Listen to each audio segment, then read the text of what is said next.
won't back down. In honor of tonight's NBA draft, I asked this question. What was the single greatest draft pick in NBA history? And Paul, you were disqualified from going with Paul Pierce, 10th overall to Boston Man, the best in 1998. Pick ever. That was, yeah, that was the greatest. Best 10 pick ever, though. Okay, but other than you, your greatest pick ever was? The greatest pick ever in NBA history, this is an easy one. Nikola Jokic. Jokic. Okay. Think about this, Skip. He was picked 41st. He was. Second round. No other second rounder has won MVP. Well, there was one guy, Willis Reed, but guess what? When Willis Reed got drafted, he was the 10th pick, and the first round was 9 picks. So fair enough. In the modern day second round for the 41st pick, Yeah. this guy has been dominant. He's won 3 MVPs in the last 4 years. And look at these numbers right here. This is your 41st pick. Could you imagine this year somebody in the 41st pick getting a player like this? I mean, it's not even close. These numbers scream #1 pick in the draft. Top 2 pick and the top 3 pick in the draft, and you get them at 41, and you change your entire fortune of your franchise. It's not even close. And I know you guys are going to maybe say Kobe, Jordan, or whoever, LeBron, whatever y'all going to say, but the 41st pick, and you getting first pick production, and you got a championship out of it. It's not close, guys. And I'll throw this in. They had Nurkic, who was pretty good. Yeah, and at the time, they was like trying to decide who they're going to keep. They were. And he's going to be in the conversation when it's all said and done. It's one of the best big men ever. He's already in the conversation. Yeah. I mean, you can argue, was he more dominant than Shaq? There's been, like, conversations about this.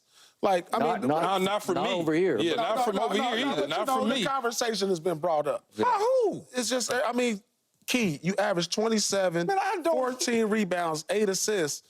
Ain't nobody on this God-given earth that's an NBA executive gonna take him over the Diesel. No, not at all. So why would we even have that conversation? Well, I mean, I'm just saying he's in the conversation. He's gonna be arguably one of the best centers we've ever seen. It may be true based on the center game is weak. At the 41st pick. Think about the guys. Think about this, kid. The guys who we talk about, the best big men all time, Russell, Kareem, Shaq, these is all #1 picks. Wilt, these is all #1 picks. Yeah. But we're putting the guy at the 41st pick. I give you that. In this conversation. No, you putting him in that conversation. No, he's in the conversation. I ain't putting him in the conversation with them dudes. 3 MVPs already picked. I don't give a damn about no 3 MVPs. He ain't in no conversation with them dudes you just named. He's in the conversation. How, Paul? He can't play with them. He couldn't play with them dudes. Are you kidding me? Man, he couldn't play with them dudes. He can't play. Man, you know what Shaq could do to him? You played with Shaq, but you played with Shaq. I mean, I ain't saying Shaq was dominant. I get it. Okay. I'm saying this guy what would the Dream do to him? That's all I'm saying. He's in the conversation with the Dream.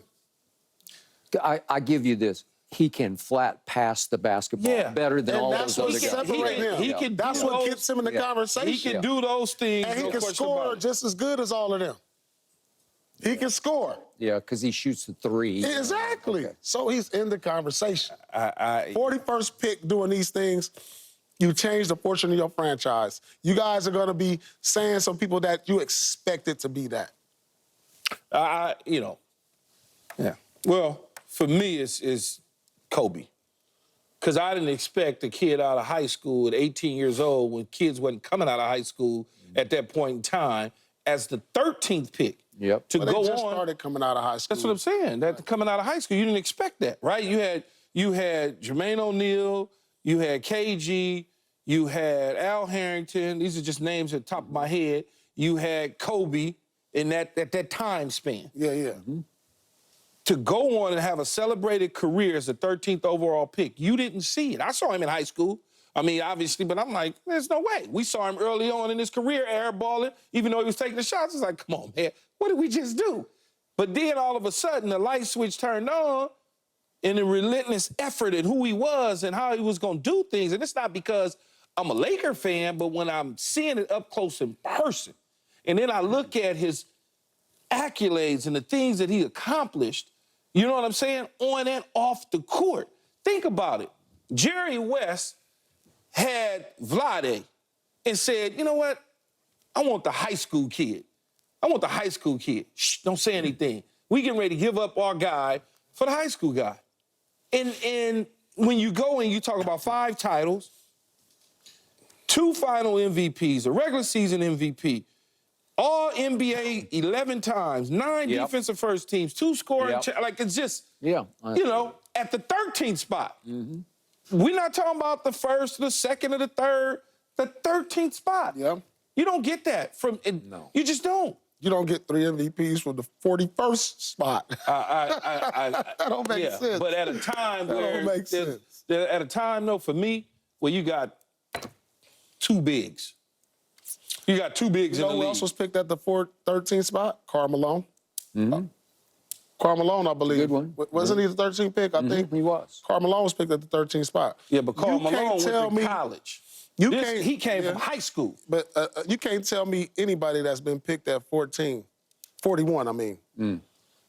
I get what you're saying, Paul. I'm not saying that he's not deserving of the conversation. But when you start putting him with them other dudes, I'm like, if he played against them dudes and he was playing in that era with them, ain't no way in the world he doing this thing. When you do the redraft with Kobe, clearly #1 pick. Yeah. In that draft. I mean, if you're looking at the accolades, because AI was the number 1 guy at that time. But AI would be probably #2. If you redraft that draft now, after the careers. Maybe. Yeah. I mean, it's 100%. I don't hate either of your choices. Oh, God. I can't even argue against either of your choices, though I will throw this out. Manu Ginobili at 57 was a pretty great pick. That's pretty good. Maybe not quite Joker for what he's meant to that franchise, but without Ginobili, they don't win those championships. As much as I love me some Tim Duncan and to a certain extent Tony Parker, Ginobili was the electricity of those teams. Okay, and to your point, Kobe was the closest thing to Michael Jordan I've ever seen, but he was not quite Jordan. And as simple as this sounds as a pick, I got to go with Jordan as the greatest pick ever, only because I was in the middle of that draft. And now that I look back, he went 3rd overall, and it feels like now he went 30th overall because of what he became, to me, by far the greatest player ever, the greatest force of nature we've ever seen in any sport as a performer and a leader and a But if you go difference third, maker. but if you go 3rd overall, Skip, they're drafting you what Jordan did at 3rd. No one saw it. I'm not even sure Chicago saw it coming. No, I don't think they saw it coming. You saw great, but you didn't see greatest ever. You certainly saw all-star. But you got to understand this. Like, when Jordan got picked, this was the big man's era. And they was going to take Sam Bowie. It was big men becoming the greatest of all time. Absolutely. At the time. Okay. And Hakeem Olajuwon was hands down the #1 overall pick because he had dominated college basketball, even though Phi Slamma Jamma couldn't get over the hump. They couldn't get over. Valvano got him, obviously, in '83. I was there in Albuquerque, and then the next year they lost to Georgetown in the finals. And they got beat by Jordan's and Worthy's team in '82 in the national semifinals before Jordan's, as a freshman, won it all. But you can't argue with Hakeem's career because, my God, I look at this. He was a 12-time All-Star, 2-time rebound champ, 3 times block champ, 9 times All-Defense, 2-time Defensive Player of the Year, 2 times Finals MVP. It's like there's You know how many people would take that? Oh, God. You got to take it. Listen, at the time, hands down, case closed, Hakeem goes #1 to Houston. I didn't second-guess it. There was no quibble. Nobody second-guessed it. And I'll be honest, because I was right in the middle of this, I did not question Sam Bowie going 2nd overall to Portland because he was 7'1", and he was just tall and long. It was a big man's league. It was. It was a big man's league. It was. So he had averaged 13 and 9 at Kentucky. Not dominating numbers, but he just looked scary because he was so long and tall and agile. He was agile. And he goes to Portland, and his leg gets hurt, and then his foot gets hurt, and then his leg gets hurt again. And he plays 10 seasons and averages 11 and 8 and is looked at as a complete failure. Okay, because of who went 3rd overall. Yeah. So I was in Dallas. I was close to Rick Sund, who was then the personnel director of the Mavericks, who was sitting there telling me, man, I really like this Jordan kid, but, you know, I just don't know if Chicago's going to take him. And Mavericks wind up with Sam Perkins, who was a very good player and had a good year for your Lakers back in '92. But the difference between Michael Jordan and Sam Perkins is night and day, obviously. So Well, it turned out that way, yeah, clearly. But at the time, you thought, well, Sam Perkins is pretty good. Yeah, Sam Perkins was good. Okay, so I look at Michael Jordan's years under Dean Smith at Carolina. So as a freshman, he averages 14, 4, and 2. But when it was time to take the last shot to win the game, the national championship game against Georgetown, Dean Smith called Michael Jordan. He was called Mike Jordan at that time. He called Mike Jordan's number in the sideline huddle. He called the play for Mike Jordan, a freshman, and he hits the shot of shots to beat Georgetown, Patrick Ewing, and Sleepy Floyd.